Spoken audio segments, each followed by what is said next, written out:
Hello guys, this is Vysh from Vysh IAS and we are going to continue the history NCERT series. We are doing class 7th and this is chapter 4, which is the one of the most important topics, that is the Mughals, for our UPSC preparation. Okay, in GS1 we have a detailed syllabus for history where Akbar's policy is also very important, and for history optional it will be the best video. It will have a lot of content because this chapter is also a little bit bigger and filled with data, so I'll try to go a little faster, but try to pause wherever required and make notes. Okay, there are a lot of information, lot of factual things which you need to learn from here. The chronology will be by heart for everybody who don't even know anything about Mughals. Will also get to know the entire chronology and the important rulers and the policies, especially of Akbar. Okay, so let's begin without any delay, but please subscribe to this channel and come to this Facebook page for any queries. I'll be available all the time. You can message there in the Facebook page, and MCQs are also being provided from there. Okay, so try to get the MCQs from there. So we'll begin. The NCERTs I have downloaded from the NCERT website, so you also please download. So let's begin the Mughal Empire. Okay, so that we know till the last chapter we did the Delhi Sultanate, where we seen till the Lodi dynasty. Not everything in detail, but we saw the chronology, and now we know like Ibrahim Lodi was the last ruler and he was defeated by Babur, and the Mughal Empire will be established. Now we'll see some details. Before that, here they are showing the Red Fort, okay, from where even the Prime Minister will give the speech or address the nation on Independence Day. Okay, it's mentioned here, the Red Fort in Delhi. Okay, one of the most important buildings, and what is it, some architectural marvel which is given by the Mughals to India. Okay, so this is about that picture. Now we'll see who were the Mughals. Okay, the Mughals, actually the lineage, if you see, it's from two people. Like mother side is different, father side is different. Okay, different countries itself. So mother side, it is the descendants of Genghis Khan. We saw this Genghis Khan in the previous chapter, like the Mongol invasion which Alauddin Khilji and Muhammad bin Tughlaq were facing. Okay, and we discussed their policies, which was a very important table which I showed you. Please watch that video. It is a must watch for all UPSC aspirants. And here Genghis Khan is the mother's side. Okay, and who ruled over China and Central Asia. So that is the region. But father's side was from the Timur. Okay, Timur the Lame, which is very important again in history. Okay, who died in 1404. He is the ruler of Iran, Iraq, and modern day Turkey. Okay, so two different locations, and it is like Timur and Genghis, father mother side, and that is where Mughals came into picture. Okay, and another thing, Mughals did not actually prefer naming or relating themselves with the Mongols. Okay, because of their ruthless invasion policies. Genghis Khan's memory was associated with the massacre of innumerable people. Okay, so Mughals were actually not that kind of ruthless people. They settled in India, became a part of India, and have a great contribution towards India. Okay, so whoever now is like shouting against the Muslims or Mughals are actually doing a wrong thing. Okay, Mughals, or most of the Delhi Sultanate rulers, were a great great ruling class, and they had given a lot to India. Okay, they had settled here. It's not like they came here like the British and looted everything and went away. So that is one thing about them. So one thing is, it's also linked with the Uzbeks. Okay, they're Mongol competitors. So there were problems within the Mongols itself. So Genghis Khan versus Uzbeks. Okay, that is where massacre happened. So that is the story about Genghis Khan's history. Timur the Lane is a different one, and so this picture is actually, it's a very good miniature painting. I told you about miniature painting. If you see, this is actually not a true possibility, like, because it's all different generation people. Okay, but they have made a picture with everybody in one single frame. Okay, like here this side I think it is the great grandfathers of Babur and all. Center one is Timur, obviously, and then here the last three in this side is like Babur, Akbar, and Shah Jahan. Okay, Babur, Akbar, and Shah Jahan. This side it is Humayun, and I think it will be Jahangir, and the last one will be Aurangzeb. Okay, so here again the full description they have given who is who. Not important, but I'm telling, this is a very beautiful picture, miniature painting of that age. Okay, which clearly tells shows the Mughal history, all the rulers together. There are more important pictures and tables in this chapter which will clearly explain you everything. Okay, so you see, Mughals were proud of their Timurid ancestry. Okay, not least of all because of the great ancestor had captured Delhi. Okay, because long back he had captured Delhi in 1398. That was also one reason to feel proud of the Timur. Okay, now they celebrated their genealogy pictorially. Okay, that picture whatever I told. Okay, nothing much there. Now Mughal military campaign. Okay, again UPSC's favorite topic starts from here. So Babur, the first Mughal Empire, 1526-1530, succeeded to the throne of Farghana in 1494. This is actually not within India. Okay, it's outside India how he started. Okay, so succeeded to the throne to Farghana in 1494 when he was only 12 years old. Okay, outside in Farghana Valley.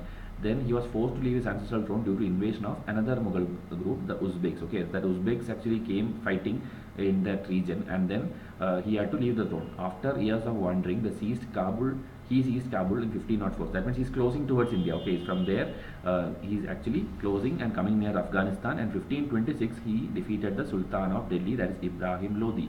Okay, at Panipat. So Panipat wars are important. 3 Panipat wars are there. Spectrum series I have explained it already. So first Panipat war is in 1526, where Babur will defeat Ibrahim Lodi, okay, and capture Delhi and Agra. Okay, so just like Timur captured Delhi, Babur captures Delhi. So these two pictures, if you see, this is one warfare picture, Mughal army, which are a lot of elephants, horses and all.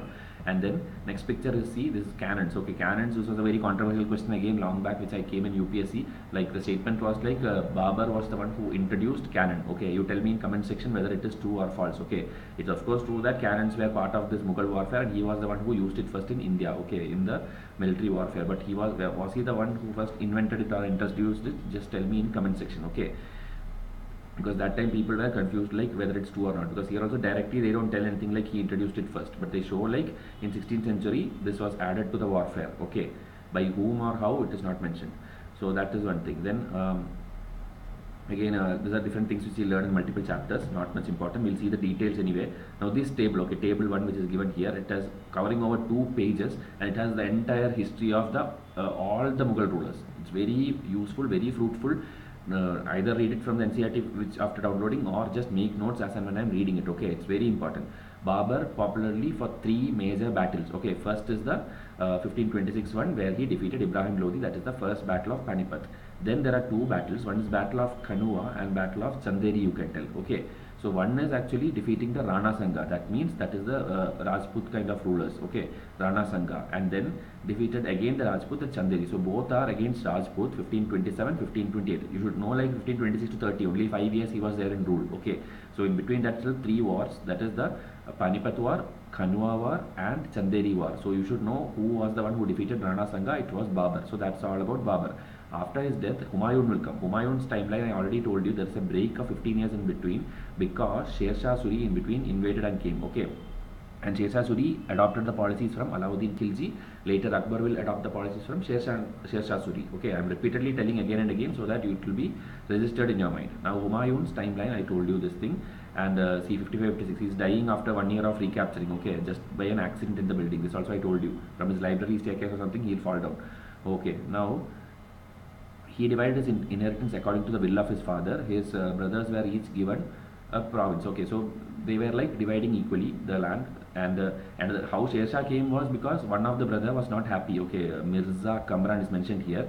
He was not happy. He went and tied up with this guy Sher Khan, and then that is how he was defeated in the battle of Chausa and Kanauj. Okay, so here it was Kanua and Chanderi, that is Babur, and Humayun is Chausa and Kanauj. See the timeline also, 39 and 40. And 40 he had to vacate the place and he fled to Iran. Later he'll come back with the help of Safavid Shah from Persia.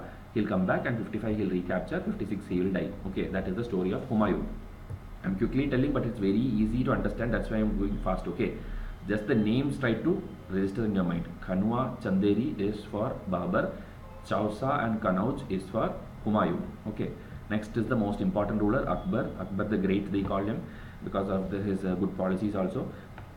Jodha Akbar movie you can watch for a lot of visual impact if you want to have the same thing, whatever you read. Now at 13 years old he became the king. Okay, and 56, because you know Humayun, an unexpected death it was, and like he became the king, and he was supported by one of the governor general, actually here it is Bayram Khan. Okay, so actually he was the one who fought the second battle of Panipat in 1556. Okay, and 3 phases they have divided Akbar's rule, 56 to 70, 70 to 85 and 85 to 1605. Okay, 1605 he'll die.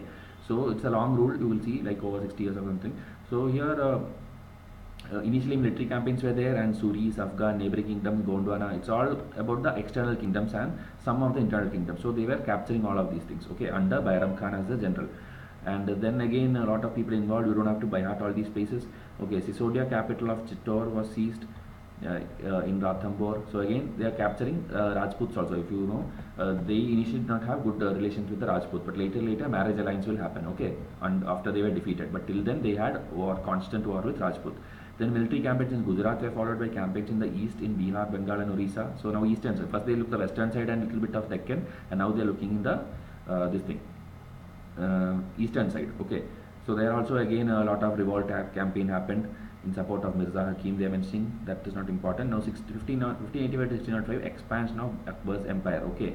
So northwest Kandahar is east. Safavids actually the people who helped Humayun. That is the Safavid rulers in Iran. He was actually now in the opposite side of Akbar. Okay.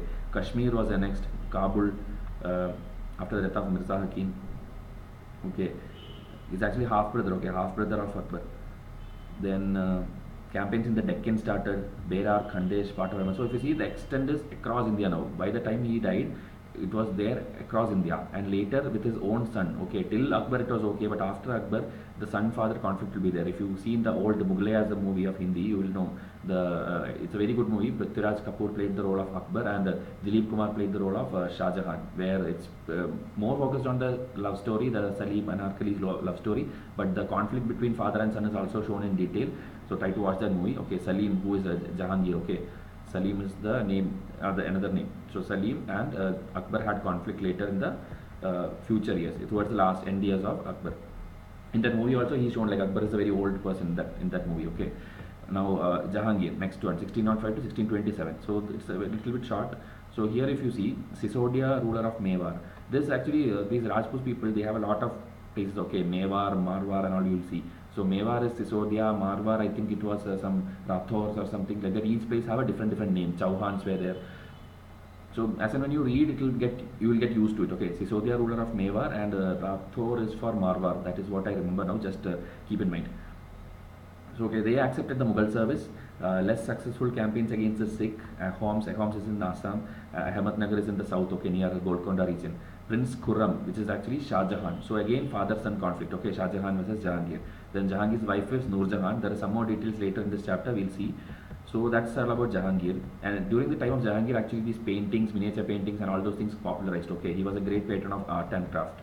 Then Shah Jahan, 1627 to 1658. So here, Mughal campaigns continued in the Deccan under Shah Jahan. The Afghan noble Khan Jahan Lodi, was a noble, rebelled and was defeated. Campaigns were launched against Ahmednagar, again in the Golconda region. Bundelas were defeated and Orcha place was seized. In the northwest, the campaign to seize, don't by heart all these things, okay, I'm just reading.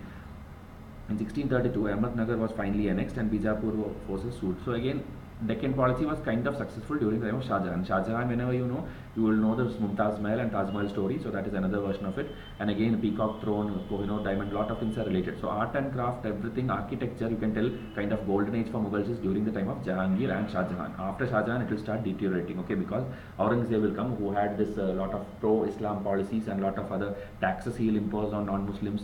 I think Jizya or something was the name for that. So there are a lot of things which Aurangzeb will come and spoil it. That is how Mughal empire will start declining also. That in my spectrum on Aurangzeb onwards I have covered in spectrum. Okay, so please watch that. Again, problems between Shah Jahan's son, that is Aurangzeb, was victorious among his three brothers. Okay, including Dara Shikoh, who was killed. Okay, he killed his own brother and became the ruler. Okay, that it will show you like it will be a negative kind of future. So Aurangzeb becomes the king. Again, Ahoms were defeated, Assam. So that means constant warfare was going on happening. And Aurangzeb's actually Deccan policy is considered to be a failed policy. Like we had this Muhammad bin Tughlaq, we saw a lot of failed policies in the previous chapter. Aurangzeb also had a lot of policies where it was failed. Okay, he was over ambitious and always thinking of this warfare kind of thing. Here I told you Rathor Rajput of Marwar. So remember these kind of things, match the following questions can come. Okay. Campaigns against the Maratha chief Shivaji was initially successful, but Aurangzeb insulted Shivaji, who escaped from Agra. Okay, there is a story like in Maratha kingdom I have told you in the Spectrum series, like he'll capture Shivaji, then Shivaji will escape from there and go and again take revenge. So that is a story about Maratha and Mughal conflict. Okay, from here onwards it's there in the Spectrum. Please see the details. Prince Akbar rebelled against Aurangzeb and received support from the Marathas and the Deccan Sultanate. So there were rebels happening within the kingdom, okay, and they were taking help from other kingdoms and then fighting against their own fathers or relatives. Okay, again not much important. Just remember that his was a very unsuccessful kind of campaigning and rule. Okay, he personally managed campaigns in the Deccan against the Marathas, started guerrilla warfare. Marathas was the one, okay, who started guerrilla warfare. Aurangzeb also had to face the rebellion in North India, the Sikhs, Jats, Satnamis in the northeast, Ahoms, Deccan, Marathas, with everyone he was fighting only. His death was followed by succession conflict among his sons. So after Aurangzeb, all the 10-15 rulers are there. I made a very wonderful table and explained to you in Spectrum series. So please watch it. So hope you got an idea of the entire Mughal rulers, like who was powerful, who ruled for longer time, whose time architecture and art was flourishing, who had the father-son conflict. These kind of questions now should be crystal clear in your mind. Okay, this is how NCERT will help you develop the taste for these kind of topics. Later we'll see in-depth information about each of these rulers in subsequent classes. Okay, that is why we are going by NCERT. This is again the map of Mughal rule. Akbar, Aurangzeb, everything combined. They are showing different places which they occupied. So if you see Kandahar, Kabul to the extreme west, and here in Golconda, Ahmednagar in the extreme south also is there, and in east also a home region that is in the Assam. So entire thing it is covered. Okay, that is why Akbar is called Akbar the Great. Mughal traditions of succession. This is very important. Once prelims ask this question, like these terms, primogeniture and this thing, coparcenary inheritance. Okay, it's two types of inheritance. That is, primogeniture is the basic one where the eldest son will inherit the father's estate. Okay, so Mughals did not believe. This is what UPSC asked, whether they followed it or not. So Mughals did not believe in this thing. You know, like they were like dividing it among the sons, not like the eldest son. So that is what they followed. That is a coparcenary inheritance, or a division of the inheritance amongst all the sons. This is what Mughals followed. So please remember these two terms: primogeniture and coparcenary inheritance. Okay, and here they are telling this Mughal marriages with Rajput. No need to remember these names. It's like whose mother is whose father is who. It's just like the Mughal started marrying Rajput princesses. Okay, you know Jodha Akbar movie, and if you watch, you will get a better understanding. Mughal relation with other rulers, again the same thing what I told. First it was warfare, then it was marriage alliance. But one good thing is, like after the alliance and all, they were treating them very respectfully. Okay, they did not treat them as enemies. That is the good thing about Mughals. They returned back their land and also returned back their land. That is called Vatan. Okay, even now we tell like Vatan. Vatan is the returning back of their land, own land. Then assignments, Vatan Jagir. Okay, another term. Now the careful balance between defeating but not humiliating. That is their policy. Okay, defeating but not humiliating their opponents. That is the good thing about Mughals. Now, few important definitions: Mansabdar system and Jagirdars. As the empire expanded to encompass different regions, the Mughals recruited diverse bodies of people from a small nucleus of Turkish nobles. They expanded to, that is, initially it was Turkish nobles. They expanded to Iranians, Indian Muslims, Afghans, Rajputs, Marathas. Everyone were part of their army. Okay. So when they were enrolled, they were given a rank kind of thing. Okay, that rank is called Mansab, and the people are called Mansabdar. Okay, term Mansabdar refers to the individual who holds the Mansab. Okay, as I told, Mansab is a rank, position or rank. It was a grading system used by the Mughals to fix rank, salary, and military responsibility. Okay, so anything in UPSC statement, if you see, it's correct. Okay, rank means, Mansab means rank, salary, or military responsibility grading system. Okay.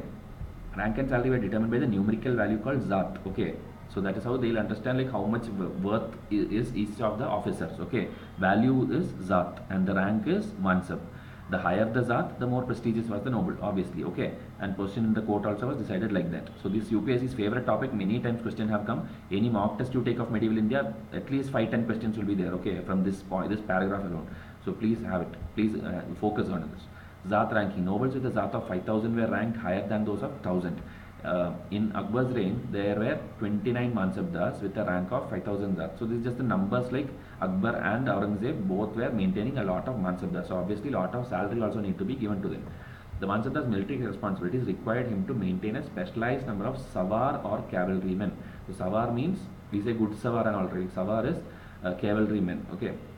The Mansabdar brought his cavalrymen for review, got them registered, their horses branded, and then received money to pay them as salary. So they had huge responsibility to maintain the army men and the horses. Okay, cavalrymen and the horses.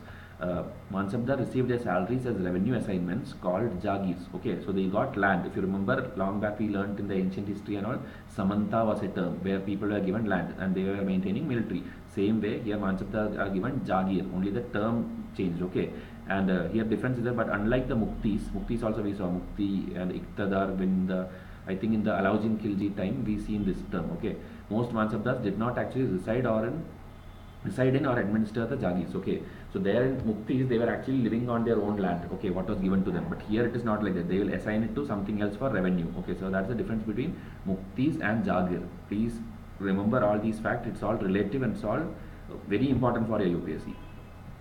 Okay, They only had rights to the revenue of their assignments, which was collected for them by their servants, while the Mansabdars themselves served in some other part of the country. So they did not live there, they did not do any activity there, okay? They were just collecting revenue from there. But Muktis were living there. In Akbar's reign, these Jagis were carefully assessed so that their revenues were roughly equal to the salary of the Mansabdars. Okay, so he was a very good planner in terms of this kind of revenue collection and giving salary. By Aurangzeb's reign, this was no longer the case, and the actual revenue collected was often less than the granted sum. Okay, so now it is getting deteriorated after the Aurangzeb came into power.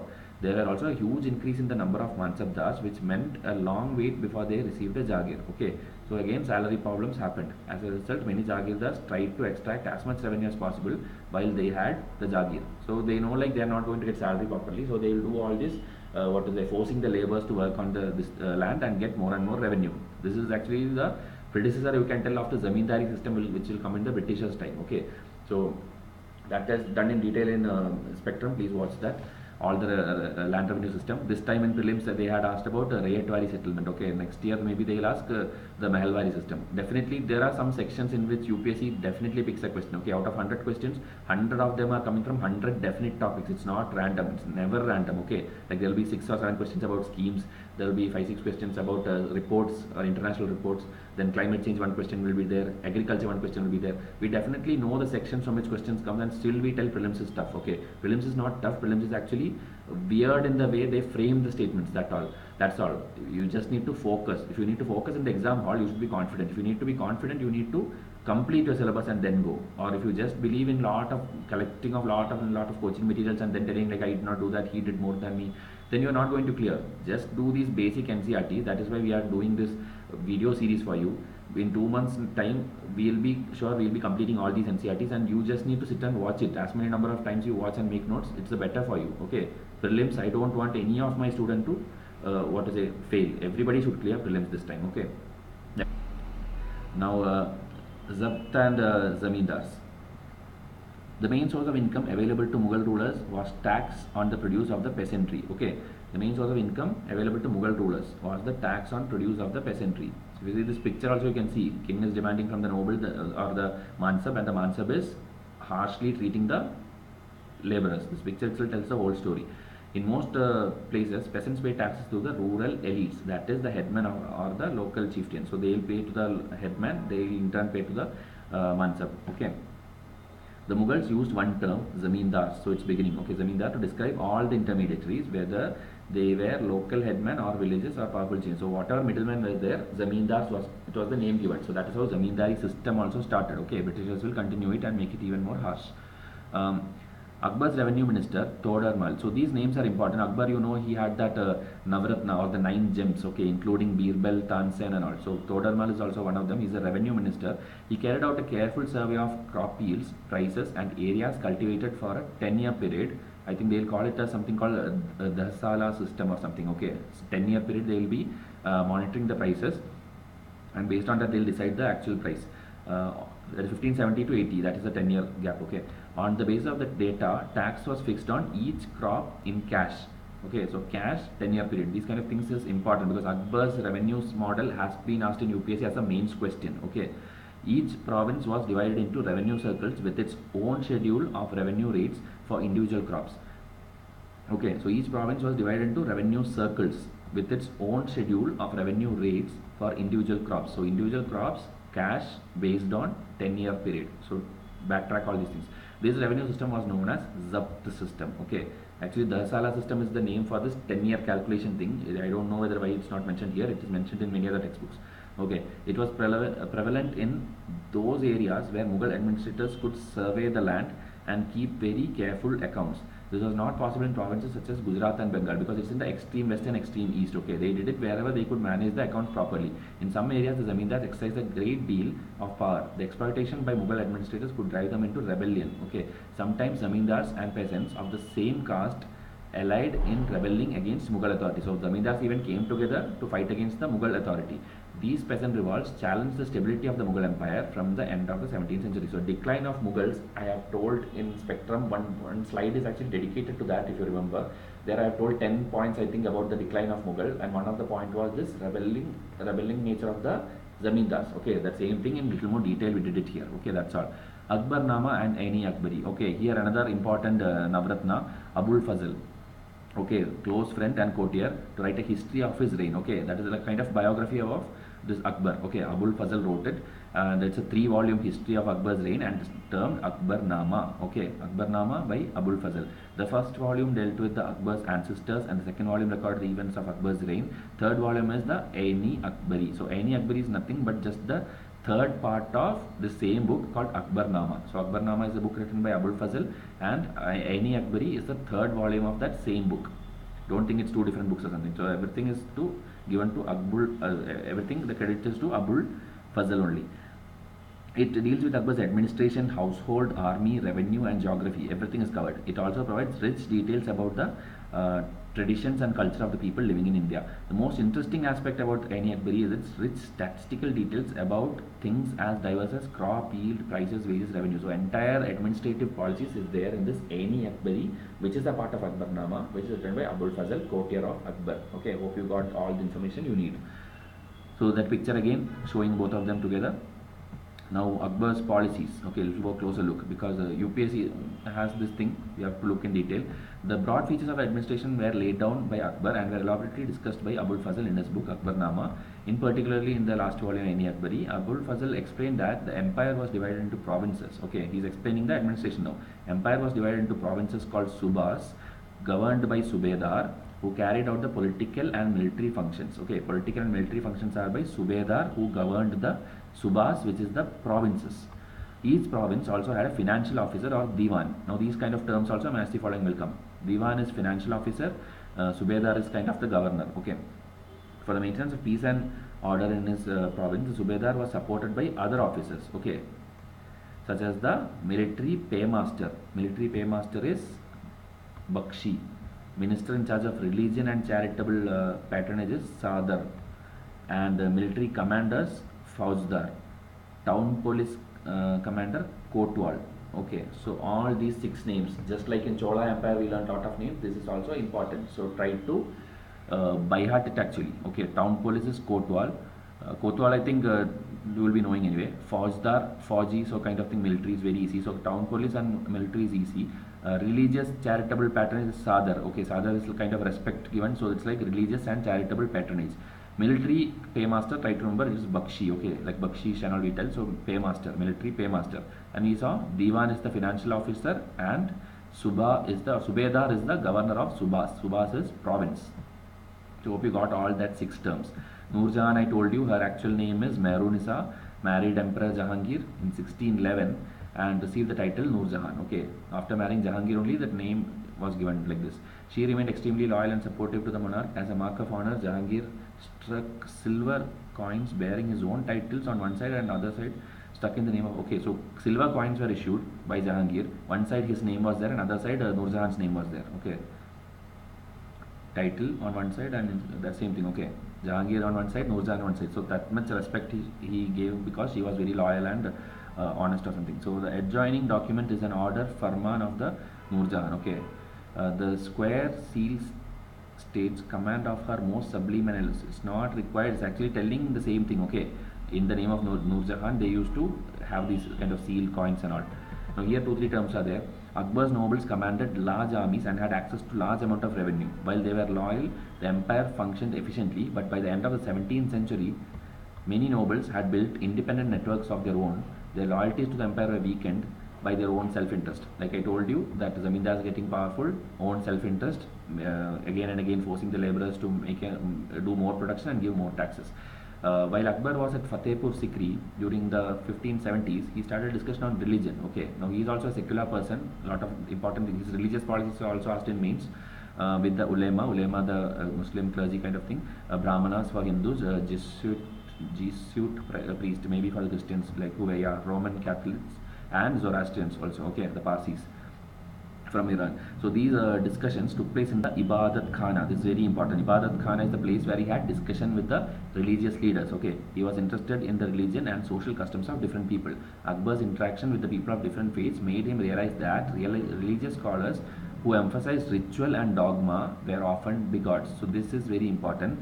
So who these religious leaders, just like today's leaders, I'll tell you what dogma means: a statement or an interpretation declared as authoritative with the expectation that it would be followed without question. Like the leader will say something and all the stupids, all the fools will blindly follow them. Okay, nobody will question. So that is this dogma. Okay, that authoritative statement.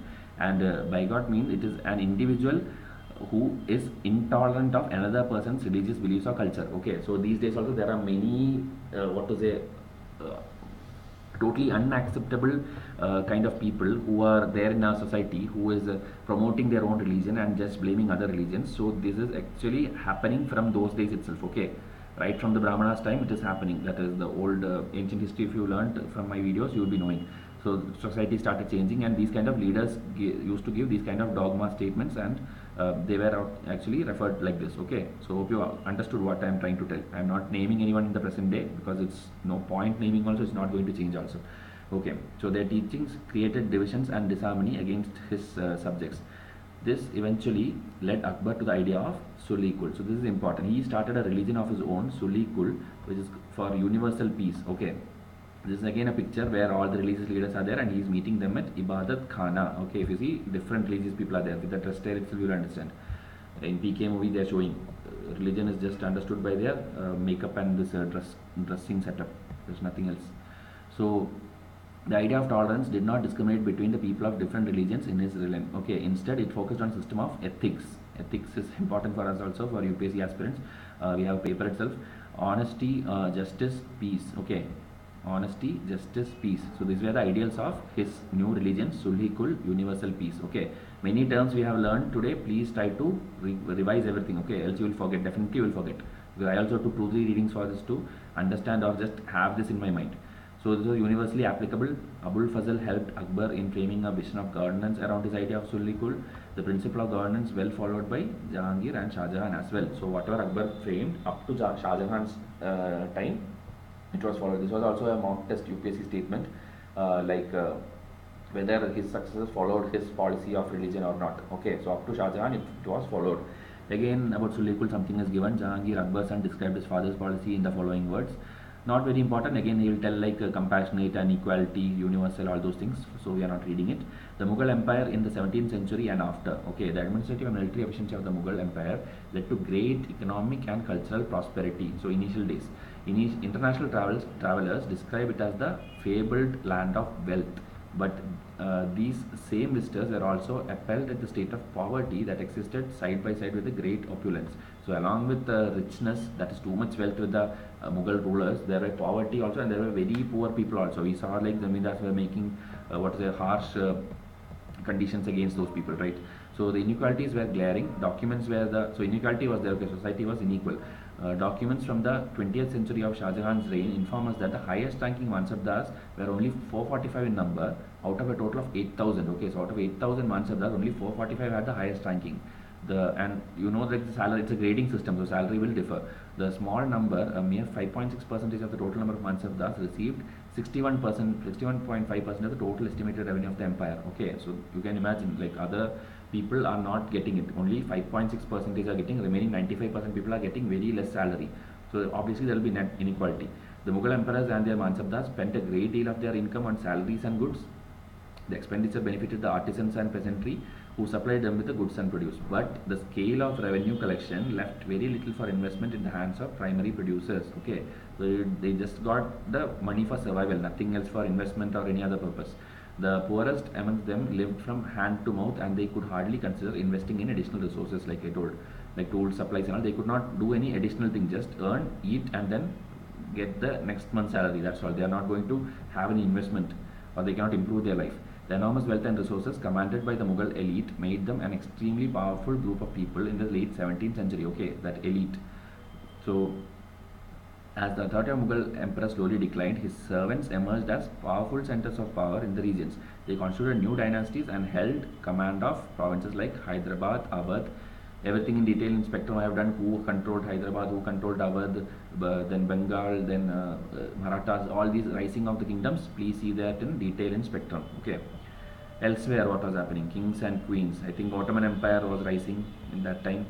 Ottoman Empire, the fall of Ottoman Empire after World War I is again a modern history topic and also a world history topic, because World War I is involved, and you know the Khilafat movement happened in India. Mahatma Gandhi made use of that opportunity when, along with Jallianwala Bagh's incident. So try to relate all these things. Okay, we have to connect ancient with medieval, medieval with modern, modern with world. That is how your entire thing will be proceeding, and you have to merge all these things with art and culture also. Okay, history is a holistic subject. You learn one thing, you will obviously learn something from the other topic also.